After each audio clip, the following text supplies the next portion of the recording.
इस video series में हम CBSE क्लास 12th IP 2021 के लिए क्रैश कोर्स देख रहे हैं। ये crash course as per revise syllabus होगा जो CBSE ने दिया था। इस क्रैश कोर्स में हम 12th IP के सिलेबस को टोटल 9 डेज़ में कवर करने वाले हैं, जिसमें से 5 डेज़ ऑलरेडी कवर हो चुके हैं। आज है डे नंबर 6। तो चलिए देखते हैं डे 6 में हम क्या कवर करेंगे।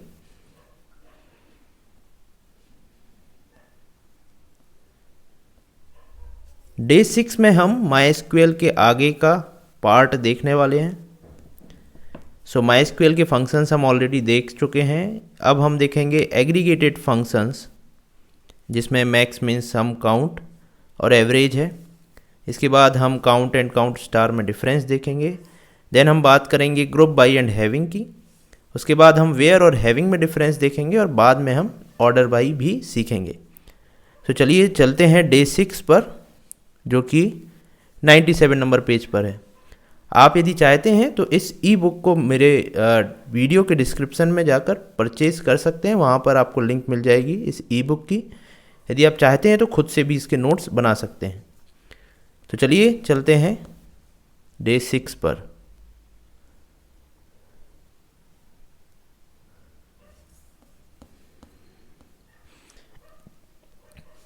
ये रहा डे 6 और इसमें हम इन सारे टॉपिक्स को कवर करेंगे। सबसे पहले टॉपिक पर चलते हैं, जो कि है aggregate function. Total 5 aggregate functions हमको देखना है। तो सबसे पहले देखते हैं एग्रीगेट फंक्शंस होते क्या हैं। An aggregate function performs a calculation on multiple values and return a single value. जैसे कि आप जानते हैं एग्रीगेट का मतलब होता है कि बहुत सारी वैल्यूज़ को एक साथ करके एक सिंगल वैल्यू में कन्वर्ट करना। जैसे कि यदि इन सारी वैल्यूज़ में से मैं मैक्स निकालना चाहता हूँ, तो इन सारी वैल्यूज़ में मैक्सिमम वैल्यू है ये, तो सिंगल वैल्यू हुई। ऐसे ही मिनिमम, एवरेज, सम या काउंट निकालना चाहता हूँ, तो वो भी इन सारे को कंबाइन करके एक सिंगल वैल्यू निकलेगी। यहाँ पर जो मैंने एग्जाम्पल दिया है, इसमें मैं इन सारी वैल्यूज़ का सम निकाल रहा हूँ। तो सम आता है 6.75।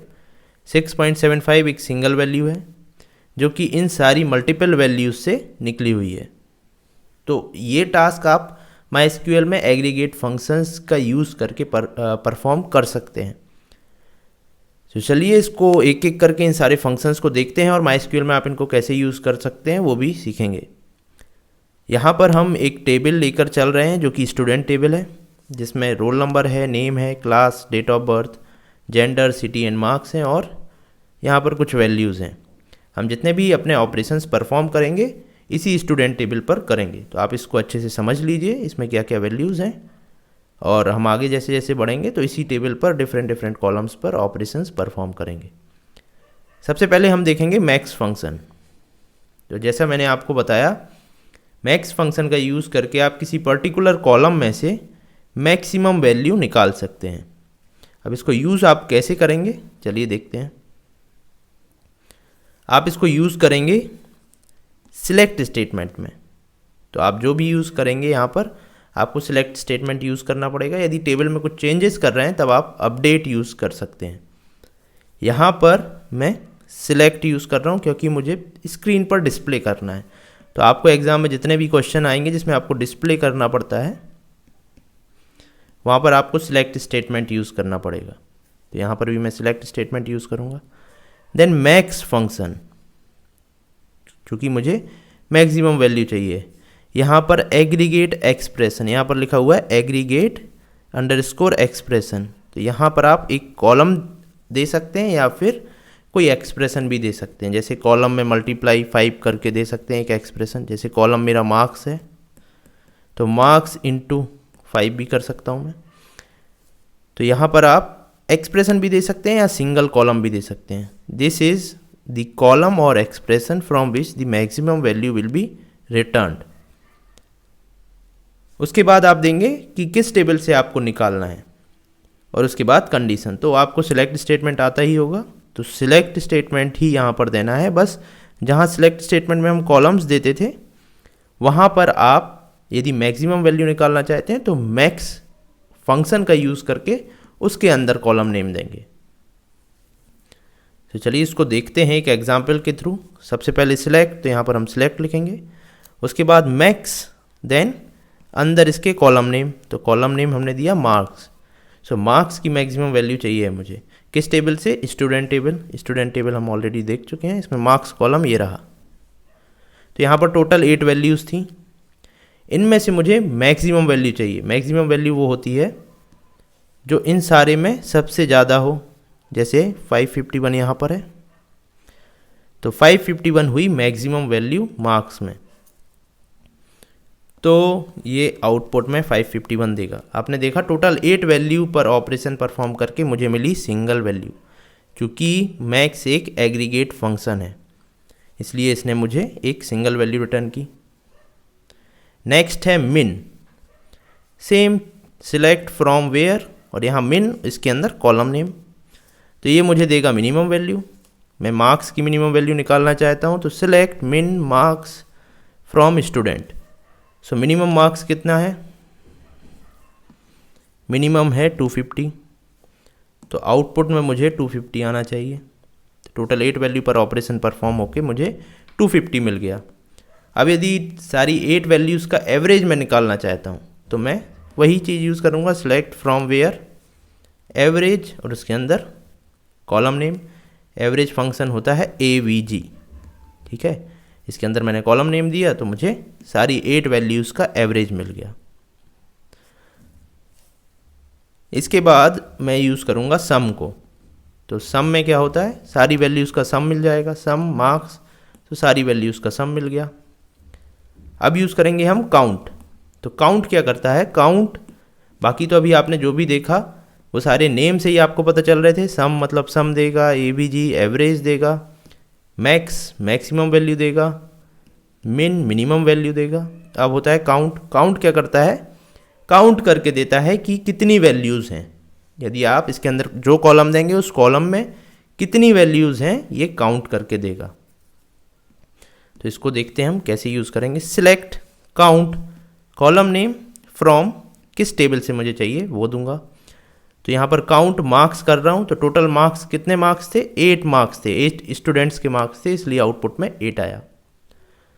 सो यहाँ पर हमने 5 फंक्शंस देखे, ये पांचों फंक्शन एग्रीगेट फंक्शन कहलाते हैं। 5वां फंक्शन काउंट है। आपको एग्जाम में डायरेक्टली भी पूछ सकता है theoretical question, what is aggregate functions, तो आपको इन सारे फंक्शंस को लिखना है, पांचों फंक्शंस को। एग्जाम्पल पूछे तो आप एग्जाम्पल भी दे सकते हैं।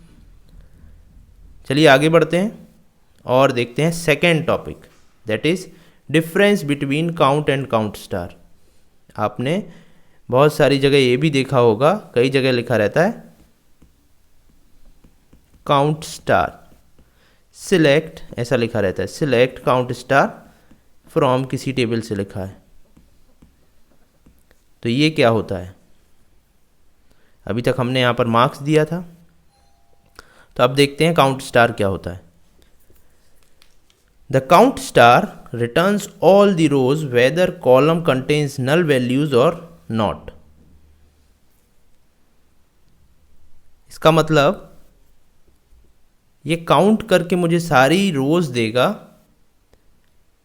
ये नल वैल्यू हो या ना हो उसको काउंट कर लेगा। काउंट कॉलम नेम क्या करता है? Returns the number of rows except null values. तो अभी हमने जो एग्जाम्पल देखा इसमें जो मार्क्स था, काउंट मार्क्स, मार्क्स में कोई भी वैल्यू ऐसी नहीं थी जो नल हो, तो इसलिए जितनी वैल्यूज़ थी उतना यहाँ पर आ गया। मान लिया कोई एक वैल्यू नल होती तो यहाँ पर 7 आता, तो इसको भी देखते हैं हम। यहाँ पर हम दूसरी टेबल लेके चलते हैं, एक एम्प्लॉय, यहाँ पर 2 कॉलम्स हैं, नेम एंड सैलरी। इस वाली टेबल पर हम अभी ऑपरेशन करेंगे। तो यहाँ पर नेम में 5 नेम्स हैं और सैलरी में 5 सैलरी है, जिनमें से एक नल है। यदि मैं करता हूँ count star, select count star from employ, तो यहाँ पर मुझे 5 मिलता है, क्योंकि यहाँ पर काउंट स्टार का मतलब होता है पूरी की पूरी रो। तो 1 रो 2 3 4 5 रोज है, तो यहाँ 5 आ गया। अब यदि मैं करता हूँ सिलेक्ट काउंट सैलरी ओनली, ये वाला कॉलम, तो यहाँ पर 5 वैल्यूज़ हैं जिनमें से एक नल है। तो ये नल वैल्यूज़ को काउंट नहीं करेगा, देगा answer 4। So this is the difference between count star and count column name. तो यदि आपको एग्जाम में आता है तो आप लिख सकते हैं ये नल को काउंट नहीं करता है, ये नल को भी काउंट करेगा। किसी कॉलम में नल वैल्यू है तो उनको भी काउंट कर लेगा, क्योंकि ये पूरी रो देखता है, ये पूरी की पूरी रो देखता है। तो यहाँ पर श्याम ऑलरेडी है, यहाँ पर नल है, तो भी इसको ये काउंट करेगा। तो ये था difference count star and count column name में। अब हम देखते हैं थर्ड नंबर, जो कि है ग्रुप बाई एंड हैविंग। तो यहाँ पर अब हम सीखते हैं ग्रुप बाई और हैविंग क्या कहलाता है। ग्रुप बाई एक क्लॉज है जो कि सिलेक्ट स्टेटमेंट में आप यूज़ करते हैं, इसका सिंटैक्स भी अभी हम देखेंगे। तो group by clause combines all those records that have identical values in a particular field और अ ग्रुप ऑफ फील्ड। तो ये क्या चीज़ है, इसको समझने की कोशिश करते हैं। सबसे पहले सिंटैक्स देख लीजिए, ये कहाँ पर यूज़ होता है, सिलेक्ट फ्रॉम वेयर, उसके बाद यूज़ होगा ग्रुप बाई और उसके बाद यूज़ होगा हैविंग। तो ये सिंटैक्स है। सिलेक्ट फ्रॉम वेयर आप जानते हैं, उसके बाद ग्रुप बाई यूज़ करना है, उसके बाद हैविंग यूज़ करना है आपको। अच्छा, अभी हम समझने की कोशिश करते हैं कि ग्रुप बाई क्या है, ये क्या लिखा हुआ है यहाँ पर। Identical values in a particular field, उनको ग्रुप करता है, कंबाइन करता है। इसका मतलब क्या है, मान लिया मेरे पास एक टेबल है एम्प्लॉय, ये टेबल है जिसमें एम्प्लॉय का नेम है, डेट ऑफ ज्वाइनिंग है, डिपार्टमेंट आईडी है और सैलरी है। अभी तक हमने जो फंक्शंस पढ़े थे, जिसको हम एग्रीगेट फंक्शंस बोल रहे थे, यदि मैं करता हूँ select sum of salary from employ, तो ये सैलरी जो है इसका सम होके ओनली सिंगल वैल्यू रिटर्न होगी। एग्रीगेट फंक्शन क्या करते हैं, कंबाइन करके सिंगल वैल्यू रिटर्न करते हैं। तो इन सब को सम करो, जो भी सम आ रहा है वो यहाँ रिटर्न हो जाएगा। तो ये आउटपुट होगा इस वाली क्वेरी का। अब थोड़ा सा मैं यदि क्वेश्चन को चेंज करता हूँ और बोलता हूँ कि मुझे डिपार्टमेंट वाइज सम चाहिए। कैसा सम चाहिए मुझे, डिपार्टमेंट वाइज। इस डिपार्टमेंट का सम अलग और इसका अलग चाहिए, टोटल तो वही होगा। तो इन तीनों वैल्यूज़ को सम करो। तो ये फर्स्ट और इन तीनों को सम करो, तो ये सेकंड। सो D1 का अलग और D2 का अलग सम चाहिए मुझे। इस तरीके से टेबल बनना चाहिए। तो यहाँ पर क्या कर रहा हूँ मैं, ग्रुपिंग कर रहा हूँ। इन D1 को ग्रुप करके एक D1 बनाया मैंने, और इन D2 को ग्रुप करके एक D2 बनाया, और इनका सम यहाँ पर लिखा रहना चाहिए। तो इसको देखेंगे हम कैसे आएगा। यहाँ पर D1 और D2 कुछ इस तरीके से आउटपुट आना चाहिए। D1 का सम 136,000 136,000 और इसका D2 का क्या आ रहा है 155,000। यदि मैं इसको सम करता हूँ तो ये कुछ इस तरीके से आएगा 291,000, जो कि ये था टोटल सम।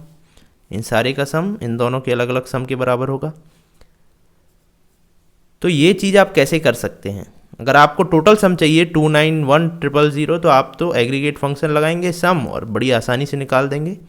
लेकिन यदि मैं थोड़ा सा क्वेश्चन को चेंज करके आपको बोलता हूँ कि मुझे डिपार्टमेंट वाइज सम चाहिए, मतलब अब उसमें एक रिजल्ट ना आने की बजाय दो कॉलम में रिजल्ट आएगा, एक में डिपार्टमेंट आएगा, दूसरे में सम ऑफ सैलरी आएगा उस डिपार्टमेंट की। तो यहाँ पर बस थोड़ा सा हमको चेंज करना है। अब आउटपुट में कितने वैल्यूज़ आ रही हैं,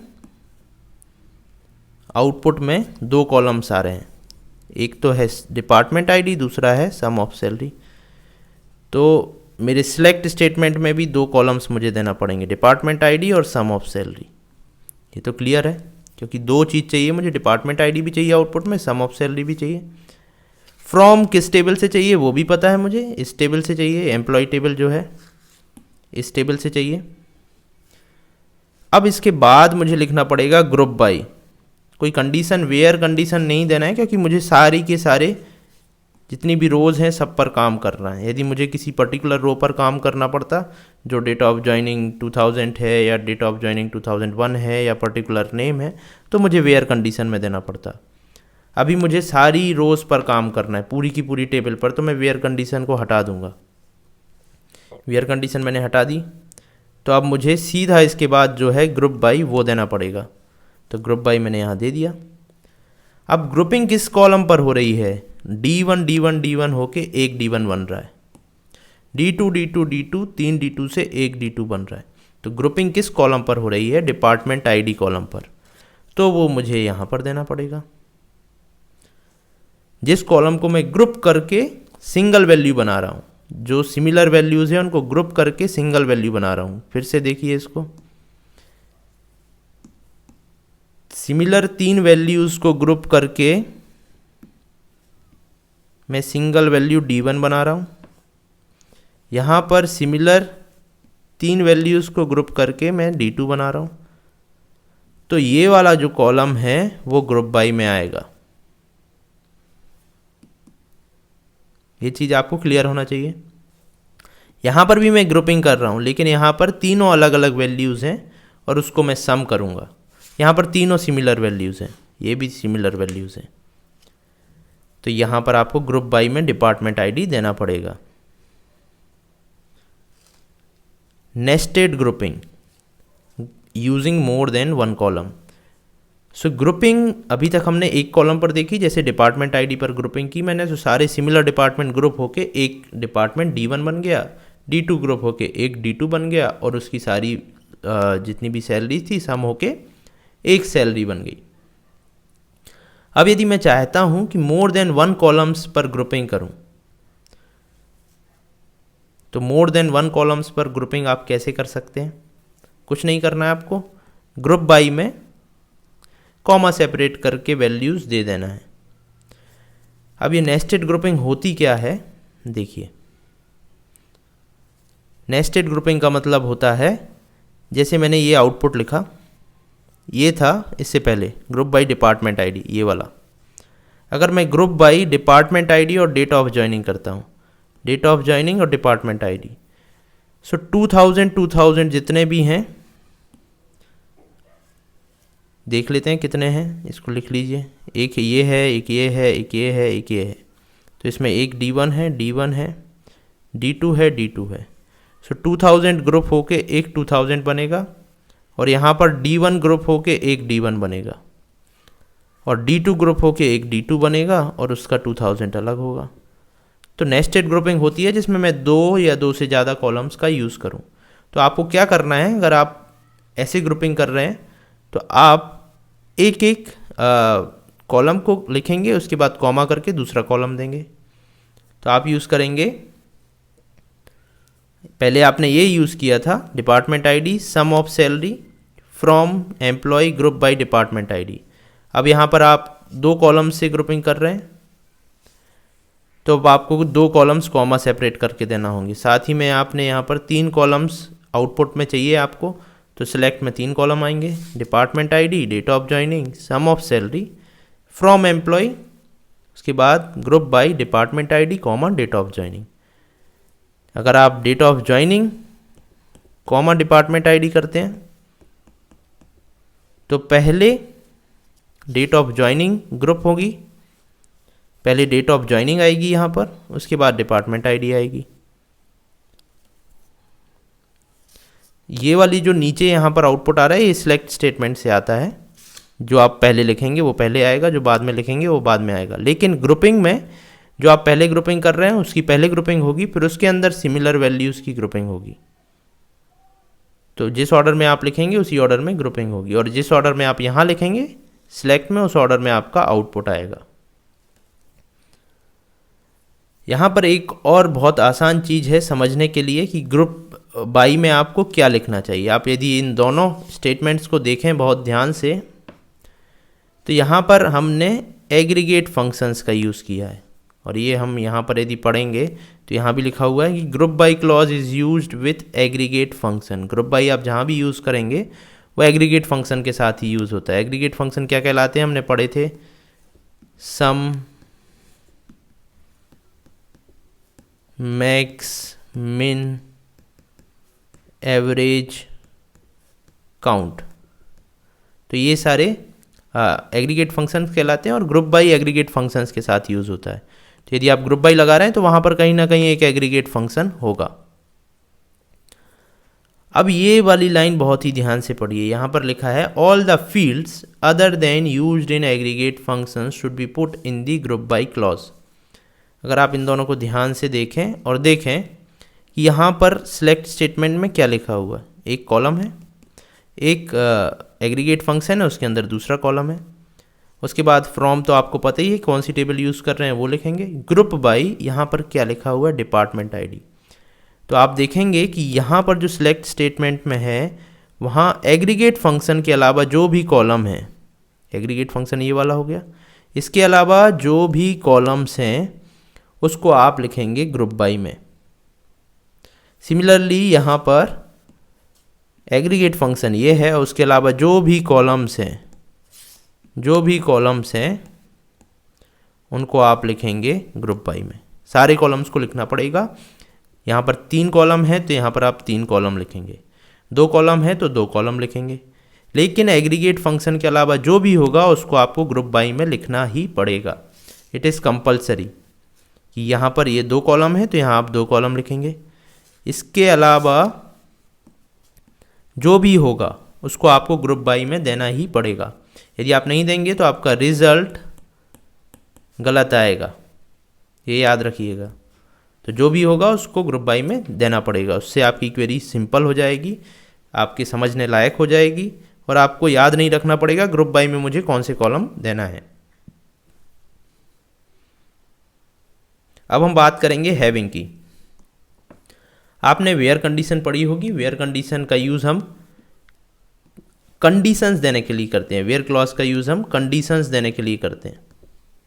कंडीशंस किस पर देते हैं हम, जैसे हमने दिया ए, जहाँ पर ऐसे कॉलम है मेरा marks, so marks is greater than 200, तो जो मार्क्स 200 से ज़्यादा है सिर्फ वही सिलेक्ट होंगे। हैविंग का यूज़ भी हम कंडीशन देने के लिए करते हैं, बट ऑन ग्रुप्स। जब आप ग्रुप बाई का यूज़ करते हैं तब आप हैविंग का यूज़ करेंगे, क्योंकि देखेंगे आप सिलेक्ट फ्रॉम वेयर यूज़ करेंगे, फिर ग्रुप बाई, उसके बाद आता है हैविंग। तो हैविंग का यूज़ आप कंडीशन देते हैं ग्रुप पर तब करते हैं। तो यदि आप ग्रुप बाई यूज़ कर रहे हैं और कुछ कंडीशन देना चाहते हैं, जैसे ये एक टेबल जो हम स्टार्टिंग में लेके चले थे स्टूडेंट, इसको देखिए, ये इसमें डेटा है, यहाँ पर roll number, name, class, date of birth, gender, city और मार्क्स हैं। तो यदि मैं लिखता हूँ सिलेक्ट क्लास काउंट स्टार, देखिए इसको ध्यान से समझिए, आउटपुट में क्लास आएगा और काउंट स्टार आएगा। 2 चीज़ें सिलेक्ट में तो आउटपुट में 2 चीज़ें आएंगी। इसके बाद आएगा फ्रॉम स्टूडेंट, किस टेबल से है स्टूडेंट, तो इससे तो है, ये मुझे पता है। ग्रुप बाई क्लास, तो क्लास से ग्रुपिंग होगी, ये जो क्लास है इससे ग्रुपिंग होगी। यहाँ भी देखिए, यहाँ पर ये एग्रीगेट फंक्शन था, इसके अलावा जो भी कॉलम्स हैं उसको मुझे ग्रुप बाई में देना पड़ेगा, तो यहाँ पर दिया हुआ है। ग्रुप बाई क्लास है तो क्लास से ग्रुपिंग होगी, ये क्लास जो है यहाँ पर सिमिलर क्लासेस ग्रुप हो जाएंगी। कौन कौन सी क्लास है, एक 10th है, 11th है और 12th है, तो ये ग्रुप हो जाएंगी।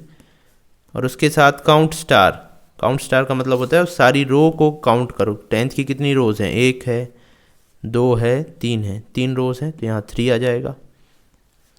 11th की कितनी रोज़ हैं, 1 2 रोज़ हैं।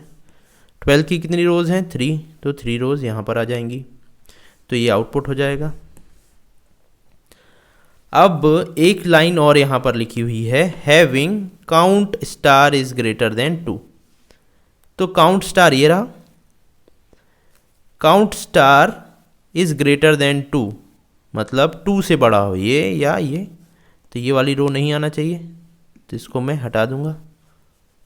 अब देखिए आउटपुट क्या आ रहा है, मैच कीजिए, ये देखिए। सो हैविंग ने क्या किया, हैविंग ने कंडीशन लगाई ग्रुप्ड कॉलम पर, जो एग्रीगेट फंक्शन वाला कॉलम था। वेयर का यूज़ हम किस लिए करते थे, वेयर का यूज़ हम करते हैं, जैसे हमने लिखा वेयर, वेयर का यूज़ करेंगे हम किसी कॉलम पर, टेबल के कॉलम पर कंडीशन लगाने के लिए, roll number, name, class, date of birth, gender, city, marks. यदि मैं gender is equal to M दे देता हूँ, gender is equal to M, तब मैं वेयर का यूज़ कर सकता हूँ। लेकिन यदि मैं कुछ ऐसे कॉलम पर कंडीशन लगा रहा हूँ जो कि एक एग्रीगेट फंक्शन है, ऐसा कोई कॉलम तो एग्जिस्ट नहीं करता, तब मुझे हैविंग का यूज़ करना पड़ेगा। आई होप आपको क्लियर होगा हैविंग का यूज़ आप कहाँ पर करेंगे। अब हम देख लेते हैं difference between where and having. जैसा कि अभी हमने डिस्कस किया, कंडीशन ऑन नॉर्मल कॉलम्स आप वेयर के थ्रू देंगे, हैविंग क्लॉज का यूज़ करेंगे कंडीशन ऑन ग्रुप्स पर देने के लिए।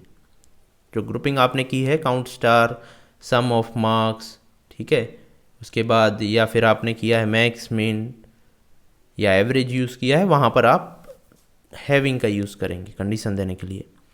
Where condition can not include aggregate function, ये तो आपको भी पता होगा, अभी हमने डिस्कस किया। वेयर में आप ऐसा नहीं लिख सकते, वेयर काउंट स्टार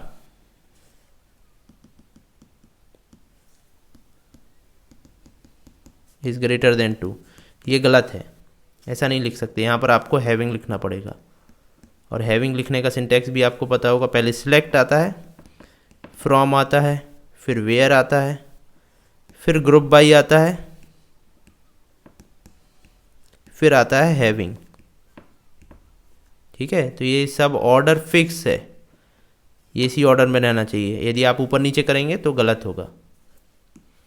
चलिए आगे बढ़ते हैं और देखते हैं लास्ट टॉपिक जो है order by.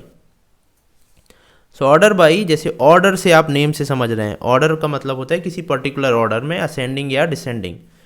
So order by clause is use to sort the records in the result set. Sort का मतलब होता है उसको असेंडिंग या डिसेंडिंग में अरेंज करना।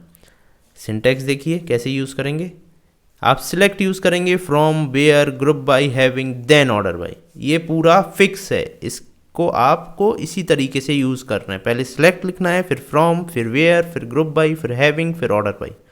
इसका आप ऊपर नीचे इनको नहीं चेंज कर सकते अपने अकॉर्डिंग। यदि कोई बीच में ग्रुप बाई यूज़, आप ये वेयर यूज़ नहीं कर रहे हैं, ग्रुप बाई यूज़ नहीं कर रहे हैं, हैविंग यूज़ नहीं कर रहे हैं, तो इनको आप हटा सकते हैं और डायरेक्टली सिलेक्ट फ्रॉम और फिर ऑर्डर बाई लिख सकते हैं। ठीक है, यदि आप वेयर यूज़ कर रहे हैं तो select from where then order by, group by और हैविंग आप नहीं यूज़ कर रहे हैं, लेकिन ऑर्डर यही रहेगा। आप ऐसा नहीं कर सकते पहले आपने ऑर्डर बाई यूज़ कर लिया, पहले आपने सिलेक्ट लिखा, फिर फ्रॉम लिखा, फिर वेयर यूज़ नहीं करना था उसको यूज़ नहीं किया, फिर आपने ऑर्डर बाई यूज़ कर लिया, फिर आपको याद आया आपने ग्रुप बाई यूज़ कर लिया। तो ये गलत है। ऑर्डर बाई हमेशा लास्ट में आएगा और ग्रुप बाई फ्रॉम वेयर के बाद आएगा। तो ये चीज़ भी आपको याद रखना है कि ऑर्डर ये ही रहेगा।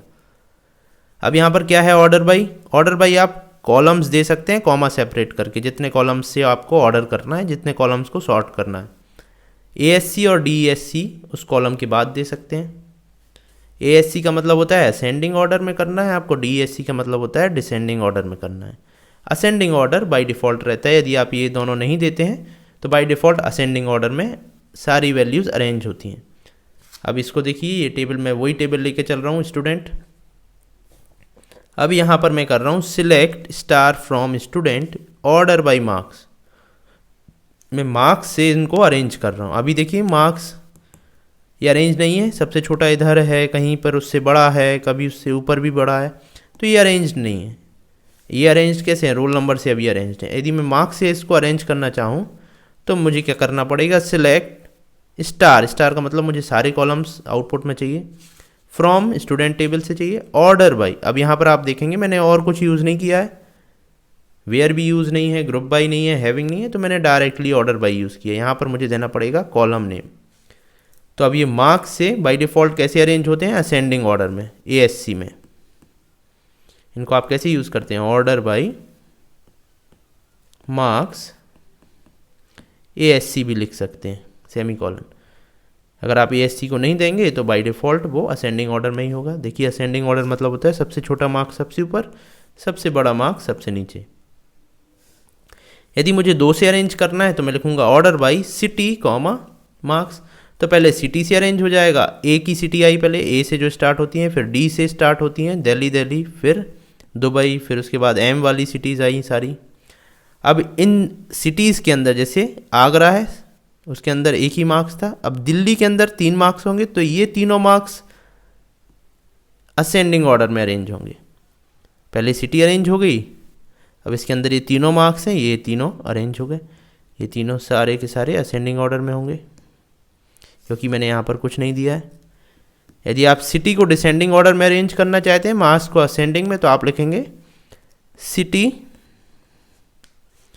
DESC मतलब descending, comma marks ascending. Capital या स्मॉल लिख सकते हैं। MySQL केस इंसेंसिटिव है, केस कैपिटल और स्मॉल दोनों में से आप जो यूज़ करेंगे दोनों ही सेम आउटपुट देंगे। तो आप देखिए, पहले मुंबई, ये वाली मुंबई लास्ट में आई थी, अब यहाँ पर मुंबई पहले आ रहा है, फिर मॉस्को। ये सिटीज़ अपोजिट डायरेक्शन में ऑर्डर होके आ गई डिसेंडिंग में, और उसके बाद उसके जो मार्क्स थे वो सेम ही आए हैं असेंडिंग में। मुंबई के अंदर 2 मार्क्स हैं, दोनों देखो असेंडिंग में, सबसे छोटा सबसे ऊपर है। तो यदि मैं ग्रुप्स करके ये ऑर्डर करता हूँ, मतलब 2 कॉलम को एक साथ करता हूँ, तो सबसे पहले ये वाले कॉलम होंगे ऑर्डर, फिर उसके अंदर सेम जो कॉलम एक से होंगे उसके अंदर जो वैल्यूज़ होंगी वो आगे इनमें जो भी ऑर्डर दिया होगा, असेंडिंग दिया है तो असेंडिंग, डिसेंडिंग दिया है तो डिसेंडिंग में एडजस्ट होके आएंगी। तो ये था हमारा डे 6। डे 6 में हमने MySQL को देख लिया, MySQL पूरा ख़त्म भी कर दिया। अब हम इसके बाद देखेंगे डे 7 को। डे 7 में हम कंप्यूटर नेटवर्क में एंटर कर जाएंगे और ये सारी चीज़ें सीखेंगे। अभी तक हम आपके सिलेबस के अकॉर्डिंग ही चल रहे हैं और सारे टॉपिक्स को कवर कर रहे हैं। यदि आप इस ई बुक को परचेज़ करना चाहते हैं तो डिस्क्रिप्शन में लिंक मिल जाएगी, वहाँ पर जाकर आप इस बुक को परचेज़ कर सकते हैं। यदि आप अपने नोट्स बना रहे हैं तो वो भी अच्छा है। अब हम मिलेंगे नेक्स्ट वीडियो में, जिसमें हम डे 7 को डिस्कस करेंगे। Thank you.